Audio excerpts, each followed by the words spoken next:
شروع کرتا ہوں اللہ کے نام سے جو بڑا مہربان اور نہایت رحم کرنے والا ہے۔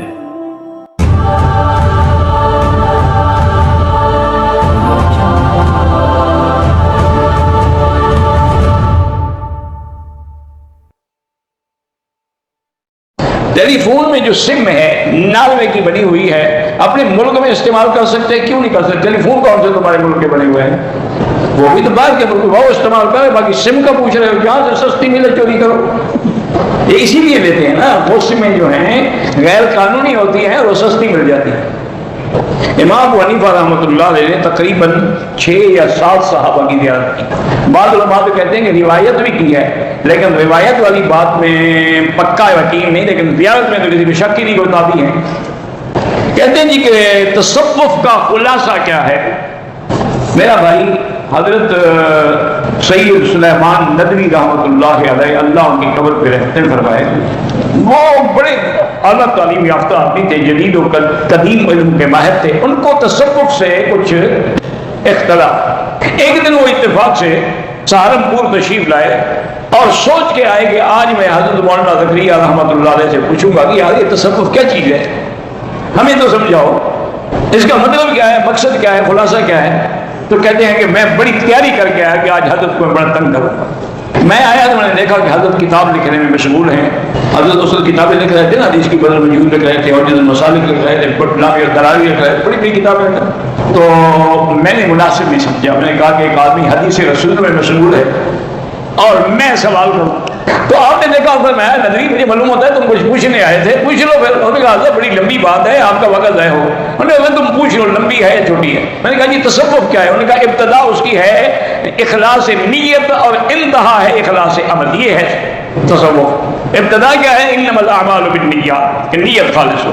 انتہا کیا ہے؟ کأنک تراہ، گویا کہ تم خدا کو دیکھ رہے ہو، بس یہ اس کی انتہا۔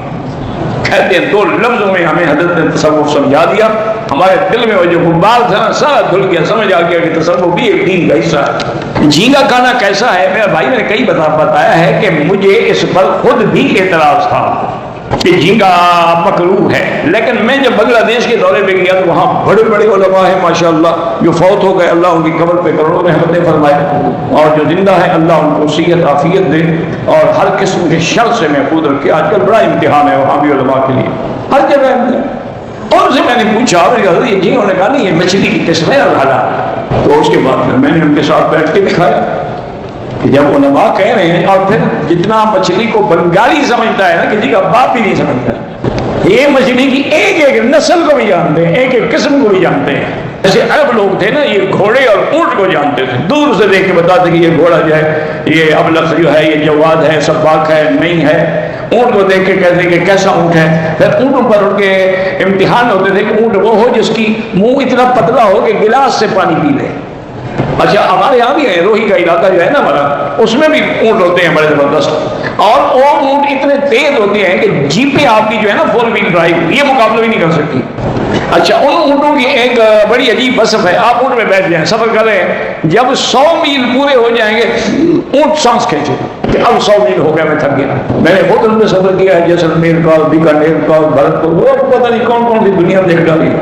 شکار کے شوق ہوتے تھے، بچپن میں آدمی فارغ ہوتا ہے نا، پاگل ہوتا ہے۔ بنگلور میں بہت بڑا حادثہ پیش آیا ہے، 6 مرد اور 2 عورتیں شہید ہوئیں۔ اللہ پاک ان کو ان کے درجات بلند کریں اور ان کے پس ماندگان کو صبر جمیل عطا فرمائے۔ بنگلور ہندوستان کا بہت بڑا شہر ہے، آج کل تو آئی ٹی سٹی ہے، یعنی سب سے زیادہ ٹیلی فون اور یہ الیکٹرانک کی چیزیں وہاں کی ہیں۔ مجھے کوئی سمجھ نہیں آیا کہ ایک لڑکا لڑکی کی شادی ہوئی، شادی کے بعد لڑکے کا جو آلہ تناسل ہے، نفس ہے، وہ کام نہیں کرتا تھا، وہ اس کو پھر لندن لے گئے۔ لندن میں انہوں نے اس کے سسر کے آلے سے کچھ حصہ کاٹ کے اس کو لگا دیا ہے۔ کوئی مسئلہ دیکھو نا، کیونکہ سب کا تو نہیں رکھ سکتا نا، میچنگ دیکھنی پڑتی ہے۔ جیسے بلڈ دیتے ہو تو خون کو ملانا پڑتا ہے نا، خون قبول بھی کر، ایک گروپ ہے، او گروپ ہے، کون سا گروپ۔ اسی طرح جب آدمی کا بون میرو ہوتا ہے، جب ہڈیوں کا گودا بدلا جاتا ہے، وہ بھی ماں سوا بھائی پہ کسی کا نہیں ہوتا اور لگ ہی نہیں سکتا۔ تو کوئی ایسی بات نہیں میرے بھائی کو کسی، وہ حیران ہو گیا کہ بھائی اب میرے نفس میں ایک حصہ سسر کا بھی ہو گیا، اس لڑکی کے باپ کا، کچھ نہیں ہوتا، وہ کٹ گیا اس کا نہیں رہا۔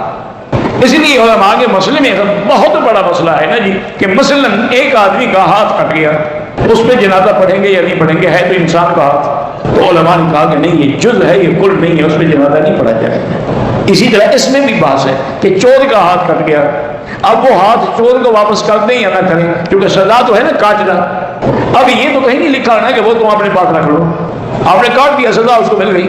اچھا اگر وہ ہاتھ ہم چور کو دے دیں تو آج کل تو پلاسٹک سرجری کا زمانہ ہے، 1 منٹ میں وہ جوڑ دیں گے، پتہ بھی نہیں لگے گا کہ کٹا تھا کہ نہیں کٹا تھا۔ تو اس پر بھی علماء نے بحث کی ہے کہ حضور کے زمانے میں ہاتھ کاٹا گیا تو اس کو گرم کھولتے ہوئے تیل میں ہاتھ ڈالا گیا، ایک تو خون بند کرنے کے لیے کیونکہ اور تو کوئی ذریعہ نہیں تھا، دوسرا یہ ہے کہ جب جل جائے نا پلاسٹک سرجری نہیں ہو سکتی، کٹے ہوئے میں ہو سکتی، تو اس کا معنی یہ اس کا نہیں ہے۔ میسور کے لوگوں نے آپ کو سلام کہا ہے، اللہ پاک ان کو خوش رکھے۔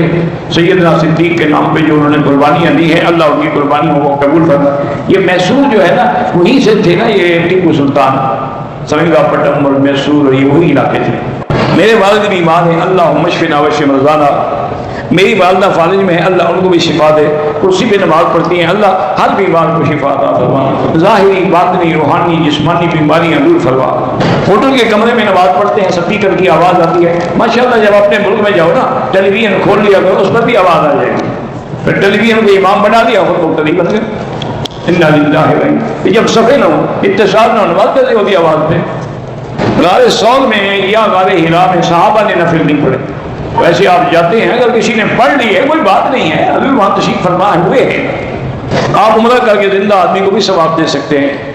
معراج میں 90,000 کلام ہوا، یہ قصہ جھوٹا کسی نے بنایا ہے، کوئی 90,000 کلام نہیں ہوا، وہ تو مقام ادب تھا، التحیات للہ والصلوات والطیبات، اللہ نے فرمایا السلام علیک ایھا النبی ورحمۃ اللہ وبرکاتہ، تم پتہ 90,000 کلام، پھر 60,000 عام کے لیے، 30,000 خاص کے لیے، اور کچھ ایسا ہے جو اس کا کسی کو بتایا ہی نہیں۔